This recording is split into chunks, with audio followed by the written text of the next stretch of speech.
الحمد للہ رب العالمین والصلاة والسلام علی سید الانبیاء والمرسلین وعلی آلہ واصحابہ واہل بیتہ وذریاتہ اجمعین والعاقبۃ للمتقین۔ قال اللہ تبارک وتعالی فی کلامہ المجید فی سورۃ النساء الذین یبخلون ویأمرون الناس بالبخل ویکتمون ما آتاہم اللہ من فضلہ وأعتدنا للکافرین عذابا مہینا۔ صدق اللہ العظیم وصدق رسولہ النبی الکریم۔ مولا صلی وسلم دائما ابدا علی حبیبک خیر الخلق کلہم۔ رب اشرح لی صدری ویسر لی امری واحلل عقدۃ من لسانی یفقہوا قولی۔ الحمدللہ اس سے قبل ہم سورہ نساء کی آیت نمبر 36 تک گفتگو کر سکے تھے، 36 تک، جس کے اخیر میں اللہ تبارک و تعالی نے اہل ایمان کو خاص طور پہ تاکید فرمائی، اور بلکہ عمومی طور پہ یہ تاکید ہے کہ اللہ کی عبادت کریں، اللہ کے ساتھ کسی کو شریک نہ ٹھہرائیں، والدین کے ساتھ حسن سلوک کریں، قریبی رشتہ داروں کے ساتھ، یتیموں کے ساتھ، مسکینوں کے ساتھ، قریبی پڑوسی کے ساتھ، دور والے پڑوسی کے ساتھ، اور اپنے قریبی جو دوست احباب ہیں جو آپ کے ساتھ رہتے ہیں، مسافر ہیں، اور اپنے خدمتگاروں کے ساتھ۔ اور فرما دیا کہ جو تکبر کرنے والا، فخر کرنے والا ہے، ان کو اللہ پسند نہیں فرماتا۔ اب وہ تکبر کرنے والے کون ہیں، فخر کرنے والے کون ہیں؟ تو انہی کے بارے میں اللہ تبارک و تعالیٰ نے اس آیت نمبر 37 میں ارشاد فرمایا کہ الذین یبخلون، یہ تکبر کرنے والے، فخر کرنے والے وہ لوگ ہیں جو بخیل ہیں، جو بخل کرتے ہیں، یعنی اپنے مال کو بچا بچا کے رکھتے ہیں۔ یہاں پہ تھوڑی سی میں وضاحت کر دوں کہ بخیل، شح، جود اور سخا، یہ 4 الفاظ استعمال کیے جاتے ہیں، یعنی بخل اور شح یہ 2 ہم معنی ہے، لیکن بخیل اس شخص کو کہتے ہیں کہ جو خود کھائے لیکن دوسروں کو نہ کھلائے، اور شح شین ہے، یہ اس سے اوپر کا درجہ ہے بخل میں، یعنی نہ خود کھائے نہ دوسروں کو کھلائے۔ پھر اس کے مقابل جود ہے، سخا ہے۔ سخاوت کا مطلب ہوتا ہے کہ انسان خود بھی کھائے دوسروں کو بھی کھلائے، اور جود کا مطلب ہے کہ انسان ایثار کرے، خود نہ کھائے بلکہ اپنے حصے کا بھی دوسروں کو دے دے۔ تو یہ درجات ہے۔ تو اللہ تبارک و تعالیٰ نے یہاں پر ان متکبرین کے بارے میں، فخر کرنے والوں کے بارے میں فرمایا کہ یہ وہ لوگ ہیں جو کہ بخل کرتے ہیں، یعنی خود تو ہڑپ کرتے ہیں لیکن لوگوں کو نہیں دیتے، یعنی خود ان باتوں کو جانتے لوگوں کو نہیں بتاتے۔ یامرون الناس بالبخل، اور لوگوں کو بھی بخل کا حکم کرتے ہیں، کنجوسی کا حکم کرتے ہیں۔ اب یہاں پر سیدنا عبداللہ ابن عباس رضی اللہ تعالیٰ عنہ نے فرمایا کہ یہاں پر بخل سے مراد علمی بخل ہے، کہ اللہ تبارک و تعالیٰ نے توریت میں نبی علیہ الصلوۃ والسلام کی صفات کو بیان فرمایا، آپ کی نعت کو بیان فرمایا، آپ کی علامتوں کو بیان فرمایا، اور تو ان یہودیوں نے اس میں بخل کیا اور انہوں نے لوگوں کے سامنے بیان نہیں کیا۔ پھر ان میں سے بعض لوگ جو کچھ شرافت والے تھے تو انہوں نے لوگوں کو بتانا شروع کیا تو ان کو بھی منع کر دیا، جیسے کہ پیچھے یہ بات آ چکی ہے سورہ بقرہ میں، فرمایا کہ جس میں خاص الفاظ آئے ہیں کہ جس میں اللہ تعالیٰ ارشاد فرماتا ہے، ان کے قول کی حکایت بیان فرماتا ہے کہ لِيُحَاجُّوكُمْ بِهِ عِندَ اللَّهِ، کہ تم لوگوں کو یہ باتیں بتا رہے ہو تو کہیں اللہ کے یہاں پر تمہارے خلاف حجت قائم نہ کریں، تم ان لوگوں کو وہ باتیں نہ بتاؤ۔ تو اسی بات کی طرف یہاں پہ اشارہ فرمایا کہ لوگوں کو بخل کا حکم دیتے ہیں، لوگوں سے کہتے ہیں کہ محمد صلی اللہ علیہ وسلم کی نعت نہ پڑھو، حضور کی نعت بیان نہ کرو۔ وَيَكْتُمُونَ مَا آتَاهُمُ اللَّهُ مِنْ فَضْلِهِ، اور اس چیز کو چھپاتے ہیں جو اللہ نے اپنے فضل سے ان کو عطا فرمایا۔ یعنی حبیب علیہ الصلوۃ والسلام کی نعت بھی کسی کو مل جائے تو وہ اللہ کا عظیم فضل ہے۔ فرمایا کہ وَأَعْتَدْنَا لِلْكَافِرِينَ عَذَابًا مُهِينًا، اور یہ اس میں اشارہ کر دیا کہ ہم نے کافروں کے لیے ذلت والا عذاب تیار کر رکھا ہے۔ تو مراد یہ جو محمد صلی اللہ تعالی علیہ وآلہ وسلم کی نعت کو چھپاتا ہے، ان کے اوصاف کو ڈھانپتا ہے، وہ اللہ کے یہاں پہ کافر ہو، اور اس کے لیے رسوائی کا عذاب ہے۔ رسوائی کا عذاب کی صورت یہ ہوگی کل ان کو سخت عذاب بھی ہوگا، ساتھ میں تانے بھی دیے جائیں گے، یہ لو تم حضور علیہ الصلوۃ والسلام کی نعتوں کو چھپاتے تھے، یہ اس کی وجہ سے تمہیں سزا آ رہی ہے، یہ اس وجہ سے تمہیں سزا ہو رہی ہے، ان کو تانے دیے جائیں گے۔ فرمایا اس کے والذین ینفقون اموالہم رئاء الناس، البتہ یہ یہودیوں میں سے بعض لوگ وہ خرچ بھی کرتے تھے، لیکن سارا کا سارا داد و دہش وصول کرنے کے لیے،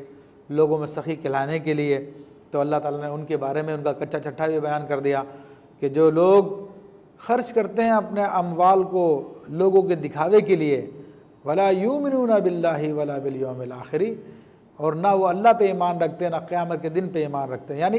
یہ یہود اگرچہ کہ خرچ کر رہے ہیں لیکن دکھاوے کے لیے کر رہے ہیں، اور ان کے بارے میں فرمایا کہ ان کا اللہ پہ بھی ایمان نہیں ہے اور قیامت کے دن پہ بھی ایمان نہیں ہے، کیونکہ جس نے محمد رسول اللہ صلی اللہ تعالی علیہ وسلم کے ظاہر ہو جانے کے بعد ان پر ایمان نہیں لایا، اس تک ان کی دعوت پہنچ چکی تھی،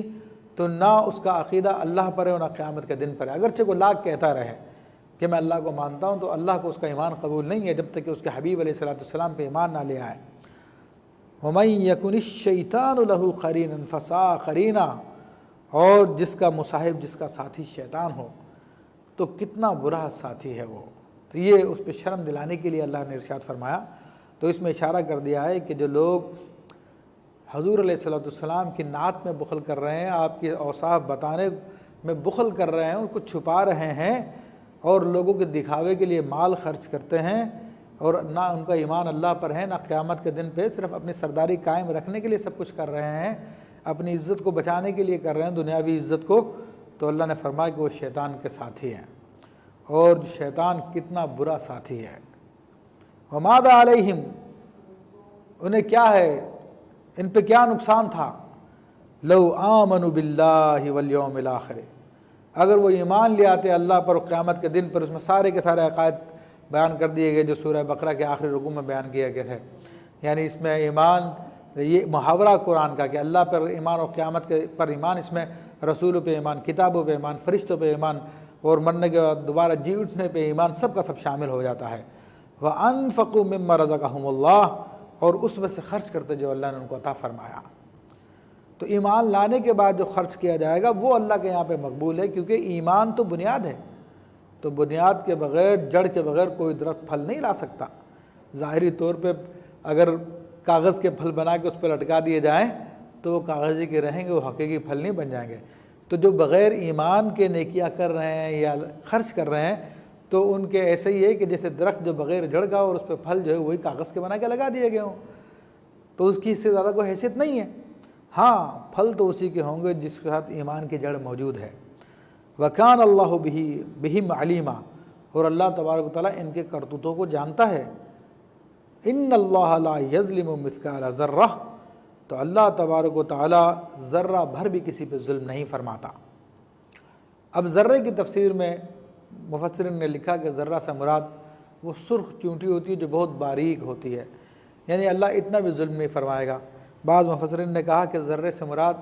یہ جو روزن سے جب روشنی آتی ہے تو اس کے اندر باریک باریک ذرات اڑتے ہوئے نظر آتے ہیں، جن کو پکڑنے کی کوشش کیا ہے تو ہاتھ میں نہیں آتے ہیں، تو اس سے مراد وہ ذرہ ہے۔ یعنی اللہ تبارک و تعالیٰ اتنا سا بھی ظلم کسی پہ نہیں فرمائے گا، جس نے جیسا معاملہ کیا اس کو اسی کے حساب سے دے گا، جس نے جتنی نیکی کی اس کو اتنا اجر دے گا، اور جس نے جتنا گناہ کیا اس کو اتنا ہی عذاب دیا جائے گا، اس سے زیادہ بڑھ کے نہیں دیا جائے گا۔ یا اس میں اس بات کا بھی اشعار ہے، اس بات کی بھی سمجھ ہے کہ اللہ اپنے بندوں کے معاملے میں جو کچھ فرمائے وہ ظلم نہیں ہے، وہ مالک ہے، خالق ہے، وہ رب ہے، وہ سب کچھ ہے، اس کو پورا پورا حق حاصل ہے۔ تو جو اپنے ملکیت میں جو تصرف کرے تو وہ کوئی ظلم نہیں کہلاتا۔ تو اللہ تبارک و تعالیٰ جو کچھ اپنے بندوں میں کرے گا وہ ظلم نہیں ہے، ذرہ برابر بھی ظلم نہیں ہے۔ فرمایا کہ ان کفار کو ان کے تمام گناہوں کا پورا پورا بدلہ دیا جائے گا۔ وَإِن تَكُ حَسَنَةٌ يُضَاعِفُهَا، اور فرمایا کہ اگر کوئی نیکی ہے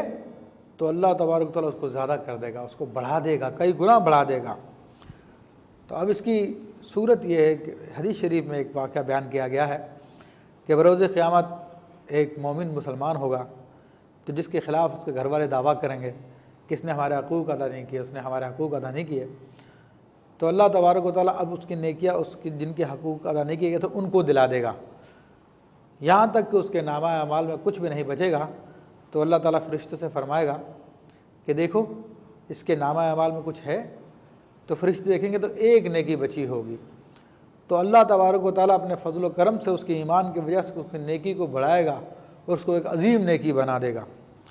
اور ایک یہ روایت بھی آتی ہے کہ کل بروز قیامت اللہ تبارک و تعالیٰ تمام مخلوقات کے سامنے اپنے ایک بندے کو بلائے گا، بندہ مومن کو جو مسلمان ہوگا، اور اللہ تبارک و تعالیٰ اس کے سامنے اس کے نامہ اعمال کو کھول کے رکھ دے گا، جو گناہوں سے بھرا ہوگا، دفتر کے دفتر ہوں گے، حد نگاہ تک اس کا معاملہ ہوگا۔ تو اللہ تبارک و تعالیٰ ارشاد فرمائے گا کہ میرے فرشتوں نے جو تیرے گناہ لکھے ہیں تو اس میں کچھ تجھ پہ اعتراض تو نہیں ہے تجھے؟ تو وہ کہے گا کہ رب مجھے کوئی اعتراض نہیں ہے، بالکل صحیح لکھے ہوئے ہیں۔ تو رب کریم فرمائے گا اچھا تیرے پاس کوئی نیکی ہے؟ تو وہ حیران ہوگا کہ کون سی نیکی اللہ کے سامنے بیان کروں؟ تو اللہ تبارک و تعالیٰ ارشاد فرمائے گا ہاں تمہاری ایک نیکی ہمارے پاس ہے۔ تو اللہ تبارک و تعالیٰ ایک پرچے پہ اسے اس کا کلمہ شہادت عطا فرمائے گا، اشہد ان لا الہ الا اللہ واشہد ان محمد رسول اللہ و محمد عبدہ و رسولہ۔ تو یہ اللہ تبارک و تعالیٰ اسے ایک کلمہ عطا فرمائے گا اور فرمائے گا تمہاری یہ ایک نیکی ہے۔ تو اب اس کے سینکڑوں دفتر گناہوں کے رجسٹر وہ میزان کے ایک پلڑے میں رکھے ہوں گے۔ تو اللہ تبارک و تعالیٰ فرمائے گا جاؤ اس نیکی کو دوسرے پلڑے میں رکھ دو۔ تو عرض کرے گا رب کریم ایک بار ایک چھوٹی سی پرچی، اور وہ کہاں دفتر کے دفتر؟ تو رب کریم اس کو فرمائے گا جاؤ تم کرو۔ جب وہ اس کلمہ شہادت کی پرچی کو، اپنے ایمان کی پرچی کو میزان کے ایک پلڑے میں رکھے گا تو یہ کلمہ شہادت جس میں اللہ کا نام لکھا ہوا ہے یہ پلڑا بھاری ہو جائے گا اور وہ گناہوں کے دفتر اس کے مقابلے میں ہلکے ہو جائیں گے۔ تو اللہ تبارک و تعالیٰ اسے بخش دے گا، اس پہ کرم فرما دے گا۔ تو آج ہمارے لوگوں کو جاننا چاہیے جو مسلمانوں پر چھوٹی چھوٹی باتوں پہ شرک کے فتوے لگا دیتے ہیں، معاذ اللہ یہاں تک کہتے سنا گیا ہے جو کسی غلط آدمی کو ووٹ دے تو اس نے شرک کر دیا، جو یہ کر دے کھڑے ہو کے پانی پی لے اس نے شرک کر دیا، جو یا رسول اللہ کہہ کے پکار لے تو اس نے شرک کر دیا، معاذ اللہ ثم معاذ اللہ۔ ان میں سے تو یا رسول اللہ کہنا تو غلط بھی نہیں ہے، اگر کوئی گناہ بھی انسان کرے تو قرآن و حدیث کی تعلیمات کے مطابق وہ مشرک نہیں ہوتا ہے۔ تو اس کی کلمہ طیبہ کی تمہارے نزدیک یہی اہمیت ہے، یہی ویلیو ہے کہ ایک گناہ کی وجہ سے تم اس کے کلمہ طیبہ کو قلعدم کر دیتے ہو، ختم کر دیتے ہو۔ اور رب کریم کی شان کو دیکھو، قرآن و حدیث کی تعلیمات کو دیکھو کہ اس کے 99 دفتر گناہوں سے بھرے ہوئے ہیں لیکن صرف ایک ایمان کی پرچی اس کے پاس ہے۔ تو اللہ تبارک و تعالیٰ اسی کی طفیل اس کی بخشش فرما رہا۔ تو ان لوگوں کو سبق لینا چاہیے جو لوگوں پر شرک و کفر کے فتوے لگا دیتے ہیں۔ فرمائے کہ یؤتی من لدنہ اجرا عظیما، تو اللہ اس کی ایک نیکی کو بڑا کر دے گا اور اپنی جانب سے اس کو اجر عظیم عطا فرمائے گا۔ تو اس سے ایمان کی اہمیت کو سمجھنا چاہیے کہ یہ کتنی عظیم دولت ہے۔ اللہ اکبر۔ رسول کریم علیہ الصلوۃ والتسلیم کی حدیث مجھے یاد آ گئی کہ سرکار دو عالم صلی اللہ علیہ وسلم خانہ کعبہ کے سامنے ہیں اور فرما رہے ہیں اے کعبہ تو کتنا پاکیزہ ہے، تیری عظمت کتنی ہے، لیکن قسم ہے اس ذات کی جس کے قبضہ قدرت میں میری جان ہے، تیری عزت و تیری حرمت ایک مسلمان کے عزت و حرمت سے بڑھ کر نہیں ہے۔ تو آج ان ظالمین کو غور کرنا چاہیے جو اسلام کے نام پر بم بلاسٹ کر کے مسلمانوں کو مار رہے ہیں، جو سیاست کے نام پہ قتل و غارت گری کر رہے ہیں، لوگوں پہ ظلم و ستم کے پہاڑ توڑے ہوئے ان لوگوں نے۔ اللہ ان لوگوں کو عقل سلیم عطا فرمائے، مسلمانوں کی قدر ان کو عطا فرمائے۔ اللہ تعالیٰ ارشاد فرماتا ہے فَكَيْفَ إِذَا جِئْنَا مِنْ كُلِّ أُمَّةٍ بِشَهِيدٍ۔ اب یہ اس نقشے کو بیان کیا جا رہا ہے اور اللہ تبارک و تعالیٰ اپنے حبیب علیہ السلام کی شان کو بیان فرما رہا ہے، یہ حضور علیہ السلام کی نعت کو بیان فرماتا ہے۔ یہودیوں نے تو چھپا لی مگر اللہ تو ظاہر فرما رہا ہے، فرماتا ہے وہ منظر بھی کیا منظر ہوگا، وہ حالت بھی کیا حالت ہوگی۔ اذا جئنا من کل امت شہید، یعنی ہر امت سے ایک گواہ لے کر آئیں گے۔ اور ہم اس بات کو بیان کر چکے ہیں سورہ بقرہ میں کہ اللہ تبارک و تعالیٰ ہر امت پہ اس کے نبی کو گواہ بنائے گا جو اس بات کی گواہی دے گا کہ میں نے تمام لوگوں کو اللہ تعالیٰ پیغام پہنچا دیا۔ پھر وہ امتیں انکار کر دیں گی تو اللہ تبارک و تعالیٰ ان انبیاء سے ارشاد فرمائے گا تمہارا گواہ کون ہے؟ تو وہ امت محمدیہ کو پیش کریں گے۔ تو امت محمدیہ صلی اللہ تعالیٰ علیہ وآلہ وسلم گواہی دے گی کہ اللہ ان نبیوں نے اپنے پیغام کو پہنچایا تھا۔ تو اس پہ وہ لوگ اعتراض کریں گے کہ تم تو ہمارے بعد میں آئے ہو، تمہیں کس طرح پتہ چلا؟ تو وہ کہیں گے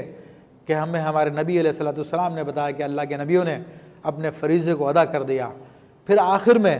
حضور علیہ الصلوۃ والسلام کی گواہی پیش کی جائے گی کہ آپ کی گواہی سب کی گواہیوں کے اوپر ہوگی اور آپ کا علم بھی اس سے ظاہر ہو رہا ہے کہ آپ علیہ الصلوۃ والسلام کے بارے میں فرمایا کہ وہ وقت بھی کیا وقت ہوگا کہ جب ہم ہر امت سے گواہ لے کر آئیں گے، وَجِئْنَا بِكَ عَلَىٰ هَٰؤُلَاءِ شَهِيدًا، اور اے محبوب صلی اللہ علیہ وسلم ہم تمہیں ان تمام امتوں پر گواہ بنائیں گے۔ تو تمام گواہوں سے بڑھ کر گواہ رسول اللہ صلی اللہ تعالیٰ علیہ وسلم ہے، اور اس سے رسول اللہ صلی اللہ علیہ وسلم کے علم کا اندازہ کر لیا جائے کہ اللہ تبارک و تعالیٰ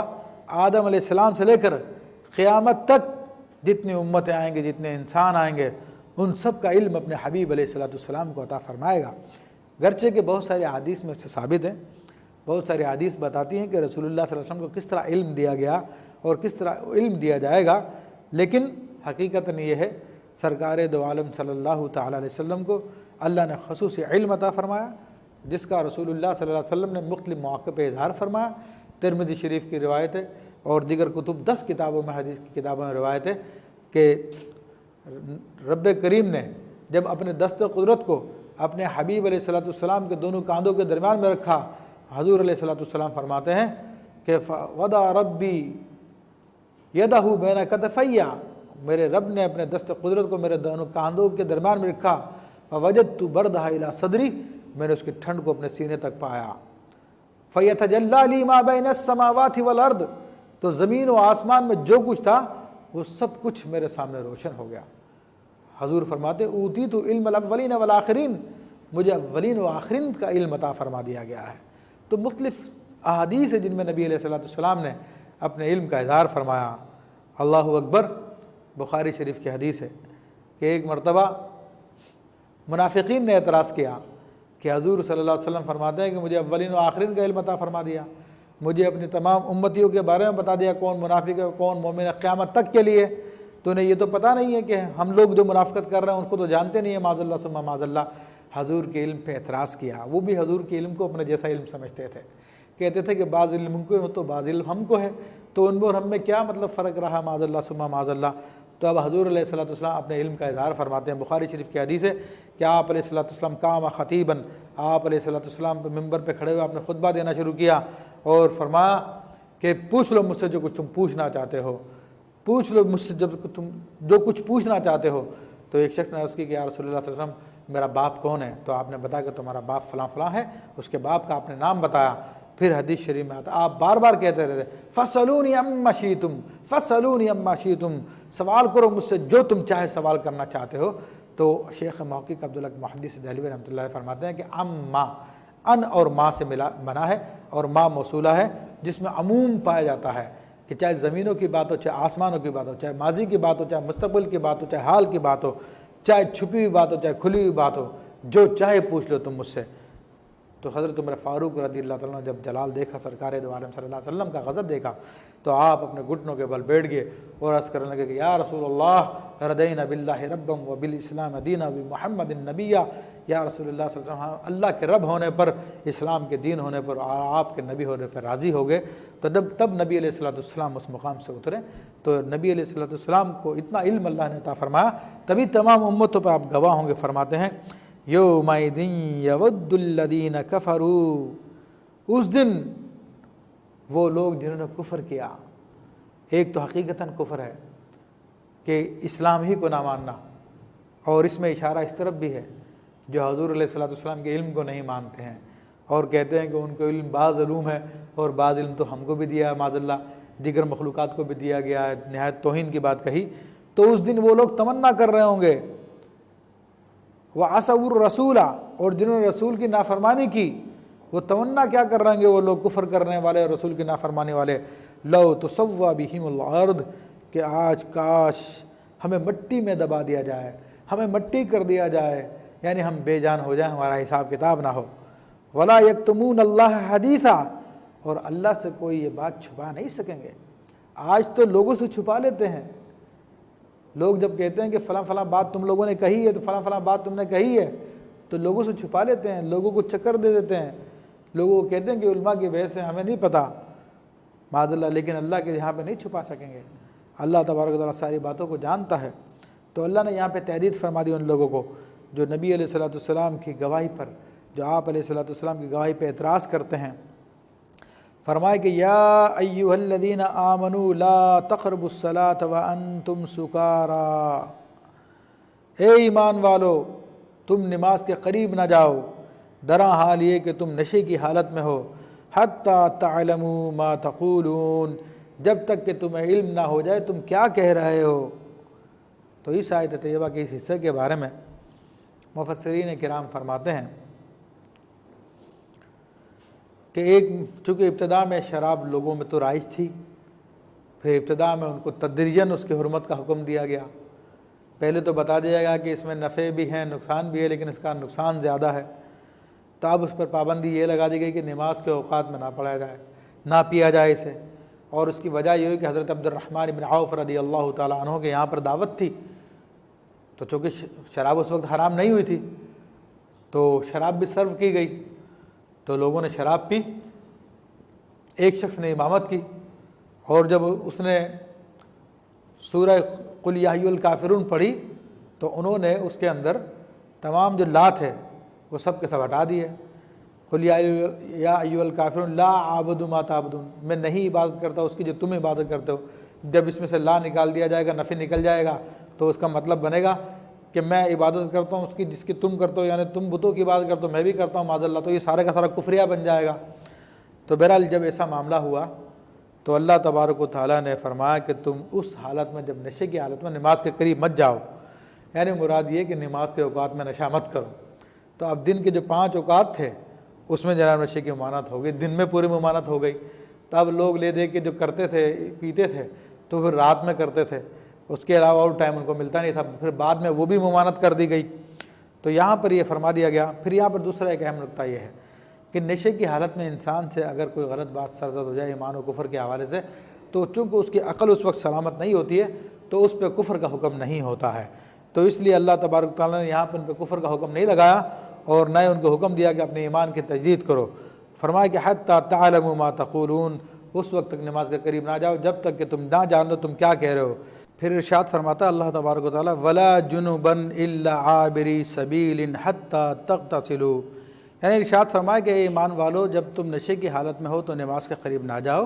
اور اسی طرح جب تم حالت جنبی میں ہو، تم پہ غسل فرض ہو،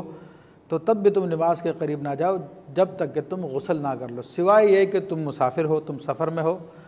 وَإِن كُنتُم مَّرْضَىٰ، اور اگر تم مریض ہو، او علی سفر، یا تم سفر پہ ہو، او جاء احد منکم من الغائط، یا کوئی تم سے رفع حاجت سے فارغ ہو کر آیا ہے، او لامستم النساء، یا یہ کہ تم نے ہم بستری کی ہو، فلم تجدوا ماء فتیمموا صعیدا، تو تمہیں پانی نہ ملے تو تم پاک مٹی سے تیمم کر لو۔ تو اب یہ آیت طیبہ تیمم کے بارے میں نازل کی گئی، اور یہ جب نبی علیہ السلام غزوہ بنو مستلق پہ تشریف لے گئے تھے تو وہاں پہ رسول اللہ صلی اللہ علیہ وسلم کا صبح لوٹنے کا ارادہ تھا، لیکن اتفاقاً یہ کہ ام المومنین عائشہ الصدیقہ طیبہ طاہرہ رضی اللہ تعالیٰ کا ہار گم ہو گیا، جس کی تلاش میں نبی علیہ السلام نے قافلے کو روک دیا، اور لوگوں کے پاس پانی ختم ہو چکا تھا، پانی نہیں تھا، تو اس سے لوگوں کو بڑی پریشانی ہوئی۔ کسی پہ غسل فرض تھا تو وہ کس طرح اپنا غسل کرتا، وضو کے لیے پانی نہیں تھا، نماز کس طرح ادا کرتے۔ تو یہ اس وقت اللہ تبارک و تعالیٰ نے پھر مسلمانوں کو تیمم کا حکم فرمایا، اور یہ اس پر حضرت اسید بن حدیر رضی اللہ تعالیٰ نے عرض کی کہ اے آل ابو بکر، یہ تم پر تمہاری پہلی یہ مہربانی نہیں ہے اہل اسلام پر، بلکہ اس سے قبل بھی اہل اسلام پہ تمہاری مہربانیاں ہوتی رہی ہیں۔ آج جو تیمم کا حکم ملا تو یہ سیدنا آل ابو بکر کی وجہ سے ملا ہے، ام المومنین عائشہ الصدیقہ رضی اللہ تعالیٰ عنہ کی وجہ سے مسلمانوں کو تیمم کی اجازت ملی گئی۔ تو اللہ تبارک و تعالیٰ نے یہاں پر تیمم کے مسئلے کو بیان فرمایا، اور فرما دیا کہ تم میں جو کوئی مسافر ہو اسے پانی نہیں ملتا، یا یہ کہ وہ مریض ہے پانی پہ قدرت نہیں رکھتا، یا یہ کہ تم میں سے جس پہ کوئی وضو ہے اس کو وضو کرنا ہے تو وضو کے لیے پانی نہیں ہے، یا غسل جنابت کردہ پانی نہیں ہے۔ تو اب پانی نہیں ہے یا پانی پہ قدرت نہیں ہے، بیمار ایسا ہے کہ وضو کرے گا یا پانی استعمال کرے گا تو مرض میں اضافہ ہو جائے گا، یا مرض دیر سے صحیح ہوگا، یا پانی موجود ہے مگر وہاں پہ کوئی درندہ یا دشمن ہے جو ہلاک کر دے گا، تکلیف پہنچائے گا۔ تو یہ تمام وہ صورتیں ہیں کہ جس میں پانی پر قدرت نہیں ہے انسان کو۔ جب پانی پہ قدرت نہیں ہے تو اللہ تبارک و تعالیٰ نے اسلام میں یہ آسانی رکھی ہے کہ انسان اپنا وضو غسل جو ہے تیمم کی صورت میں کر سکتا ہے۔ اور تیمم پاکیزہ مٹی سے ہوتی ہے، اور مٹی اسے کہتے ہیں جسے آگ میں جلایا جائے تو وہ راکھ نہ بنے، تو وہ ریت ہے، مٹی ہے، تمام چیزیں، یا پتھر ہے، پتھر پہ مٹی نہ بھی ہو، پتھر کو چھو لیا جائے تو وہ بھی مٹی کے حکم میں، سنگ مرمر پہ بھی چھو کر انسان تیمم کر سکتا ہے۔ تو تیمم کی صورت یہ بیان فرمائی کہ فتیمموا صعیدا، تو تم تیمم کر لو پاکیزہ مٹی سے، فامسحوا بوجوہکم، تیمم میں دو شرطیں ہیں، دو اس کے فرائض ہیں۔ ایک شرط ہے یعنی نیت کرے انسان پاکیزگی حاصل کرنے کی، پھر اس کے بعد دونوں ہاتھ اپنے زمین پہ، مٹی پہ، پتھر پہ لگائے اور ان کو آگے پیچھے ہلانے کے بعد وہ دونوں ہاتھوں سے اپنے چہرے پہ پھیر لے، جس طرح کے اس تمام حصے پہ پھیر لے جسے غسل کے اندر جہاں پہ پانی بہایا جاتا ہے۔ تو یہ ایک ضرب ہو گئی۔ پھر وَأَيْدِيَكُمْ، اور پھر دوسری ضرب لگا کے اپنے دونوں ہاتھوں کو کونیوں تک جو ہے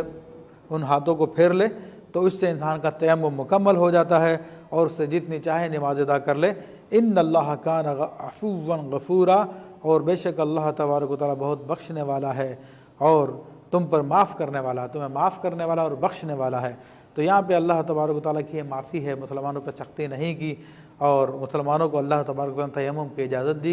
اجازت دی، اور اس کے تفصیلی احکام تو بہرحال فقہ کی کتابوں میں ہوتے ہیں۔ تو انشاءاللہ تبارک و تعالیٰ کبھی موقع ملا تو اس کے حوالے سے بھی تفصیلی احکام کے حوالے سے بھی گفتگو کی جائے گی، لیکن بہرحال مسلمانوں کو ایک اچھا ذریعہ عطا فرما دیا، اور اس میں وہ مریض بھی شامل ہے جو چل کے پانی تک نہیں جا سکتا،